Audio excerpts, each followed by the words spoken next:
Welcome to Holistic Accountant Podcast, where we aim to showcase how adopting a holistic approach in accounting and tax maximizes value for clients. Beyond traditional tasks like preparing financial statements and tax returns, a holistic accountant focuses on offering advice that maximizes personal wealth on an after-tax basis. If you enjoy this episode, please consider leaving a rating and sharing it with those who might also benefit. And to ensure you stay updated, subscribe to our weekly email. The link is in the show notes.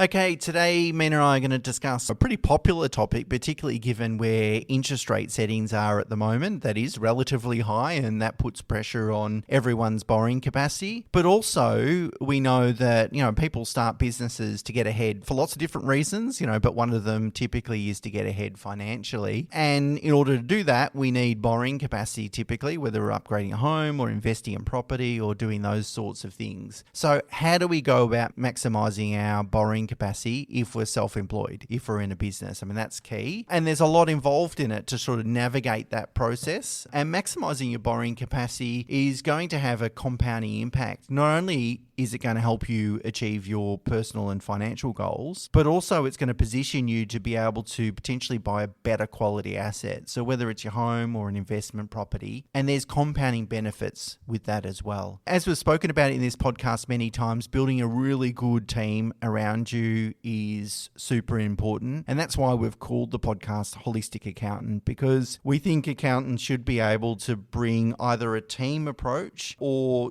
just better knowledge in of themselves to address matters beyond the scope of, preparing a tax return and minimizing tax and those sorts of things, which is not to diminish that as a process and as a service. I mean, of course, that's key, but there's lots of things that go on inside, a business owner's world that really requires that sort of broader knowledge. And so in that theme of building a team around you, you want to have a good, knowledgeable mortgage broker, someone that has good experience in working with self-employed people, working potentially in the bank as well. I mean, if they've worked as a business banker, that can be, a positive. I find that to be a residential mortgage broker, so that's, home and investment lending, pretty vanilla sort of home and investment lending is kind of one key core skill set. And then to deal on the business lending side, whether you're, doing actual business lending or helping self-employed people is another kind of core skill set as well. And so what you'll typically find is that there will be some mortgage brokers out there that really specialize in dealing with self-employed persons, and they can be really beneficial. Essentially, you're going to want to make sure you deal with someone that can read a set of financials, that can then understand the business's pros and cons and the pros and cons of the particular deal that they're looking at, which could be, maybe we're short in terms of stable, profitable history, or maybe the weakness is security, in terms of the amount of security you can offer. There's always pros and cons with every deal, and what you want is someone with plenty of experience to be able to analyze those pros and cons. And then mortgage broking is really about matching the right client with the right lender. And if you don't do that, it's sort of akin to putting a square peg into a round hole. It's just going to be a real challenge. So finding the best mortgage broker that's going to help you is the first step. And in order to do that, speak to your holistic accountant. They're probably going to have a broad amount of experience to be able to point you in the right direction.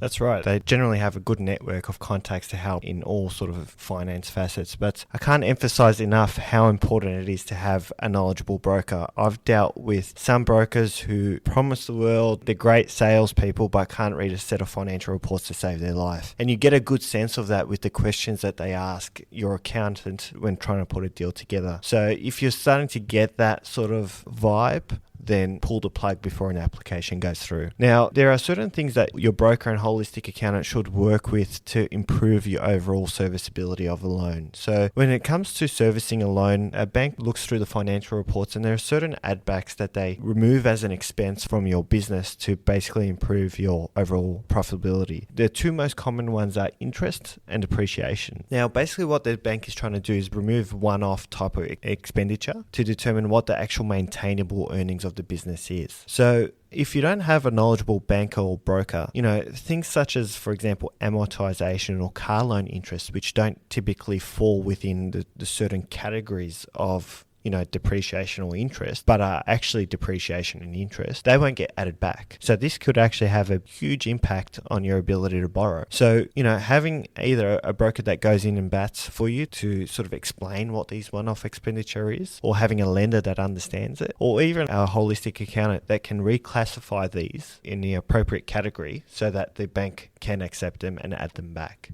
I think it's a really good juncture to talk about the difference between regulated and unregulated credit, because it will help you navigate the system. And it really is a game of finance to some degree. It's not about proving to every bank that you're a good credit risk and that you've got a great business and, they should lend you the $2 million that you want to borrow. Not every lender is going to agree with you, of course, and don't worry about that, because, a lot of lenders, in terms of their approach to these things, have no rationality towards it as well. So I think that's something to keep in the back of your mind as well. If you get a silly answer from a bank, don't worry, there's plenty of other silly answers out there. But the difference between regulated and unregulated credit is what they call consumer credit. It's very heavily regulated. So it's home loans, it's investment loans, it's sort of the vanilla stuff that you would deal through the retail banking channel with. And by law, the lenders have to go through a certain approach to make sure that you can afford that loan. And there's certain disclosures they need to make and all those sorts of things. So sometimes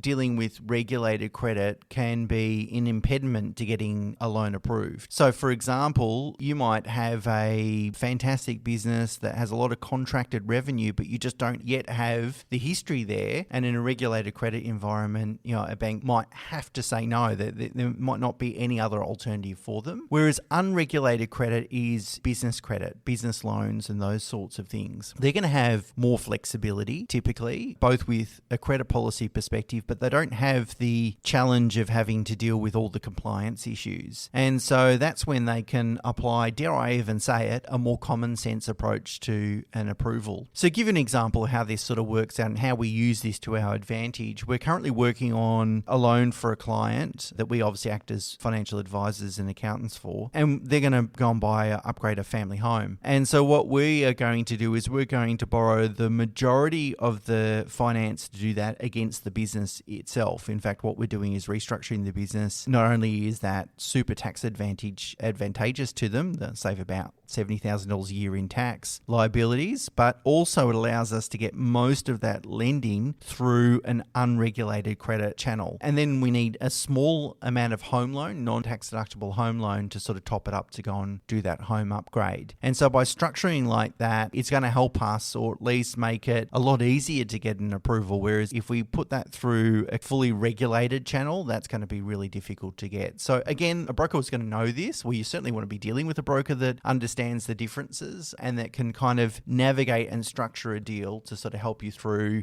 things like add backs and also operational structures, Mena.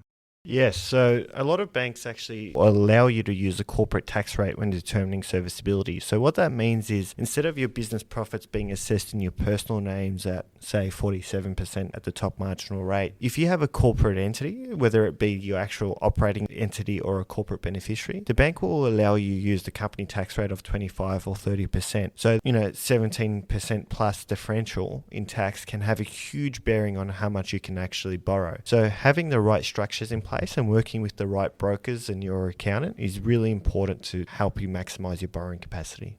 And also liability management is important too. So again, a good mortgage broker is going to be able to workshop ideas to help you extend your borrowing capacity. And that's the question you want to be asking. Is there anything that I can change that's going to improve my borrowing capacity? And if you have loans that have high repayment commitments, that can have a big impact on reducing your borrowing capacity. So these could be car leases, that are only over 2 or 3 years that are in your personal name. Could be a HECS debt. It could be a personal loan. These sorts of things, you might actually be better off paying out those loans and getting rid of them completely in order to extend your borrowing capacity. And you can be surprisingly sensitive towards these things, but that's something that a really good mortgage broker should be able to help you with to try and navigate to ascertain, how do you maximize your borrowing capacity. We've spoken about using using charge cards as opposed to credit cards in previous podcasts as well. So credit cards have a credit limit, and that credit limit is going to reduce your borrowing capacity, whereas a charge card like an American Express, because you have to repay the full balance at the end of each month, there is no credit limit and it doesn't have an impact on your borrowing capacity, notwithstanding you get typically better points as well if that's what you're using your credit card for. So they're the sorts of things, again, that a good mortgage broker will be able to help you with. So the last thing to consider is the way you pay yourself out of a business. Now, if you're involved with someone else in a business, i.e. you've got a partner or partners within the business, the bank can't take a GSA or a general security agreement or a guarantee over the business because they can't guarantee the income from the business because there are other parties involved that aren't party to the loan that you are taking up. So it's really important to structure your payments out of the business in a way that allows you to maximize your borrowings. So for example, a lot of banks won't take into consideration any preference dividends that you might take, but they'll only take into consideration ordinary dividends that you take. So if you hold preference shares in a business, that you receive an additional profit distribution more than your other partners, most banks won't take that into consideration. So sometimes it's better to take that as an additional bonus or salary and wage to improve your overall borrowing capacity. I think the key theme here, Mena, is to make sure you're dealing with the right people, because you don't know what you don't know until you know it, of course. And ultimately what you want is your accountant and the mortgage broker to work closely together, which is what we do in our business, of course. And so we can see the benefit of doing that. You know, we can sit down and work on a particular client and know, okay, we need to prepare, financial reports for this client. They're about to undertake this borrowing transaction. How do we structure everything to make sure it's going to be as smooth as possible? And that's really the holistic approach to make sure that nothing slips between the gaps. You don't necessarily need to have, those two people on one team. Again, there are situations where we will refer to external mortgage brokers, but we've got a great working relationship with them and we also understand what they need as well. So having the right people, the right team around you, again, is really critical in this, and it can make a big difference, I think, in terms of executing your plans. Okay, that's it from us for this week. Until next week, bye for now.